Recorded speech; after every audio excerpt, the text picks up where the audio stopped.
Hey guys, Jeremy Lucas with Landmark Ford. I'm going to show you how to get the keypad door code for the outside of the driver's door from your car if you don't have time to go to the factory, as long as you have both keys. First, what you're going to do is get in the car, make sure you got both key fobs, take the first one, remove the tray from the center console, and there's a slot right down inside here. You push the key in there, make sure it's facing down, turn accessory by clicking the start button once, no foot on the brake.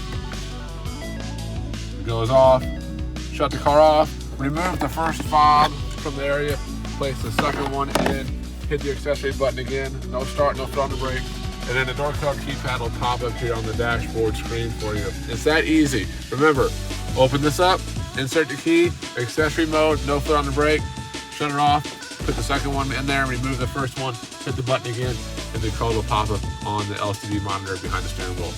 For more how-tos to work your new Fords 20 through 2023, check us out at landmarkford.net or our Facebook page, Landmark Ford in Springfield, Illinois.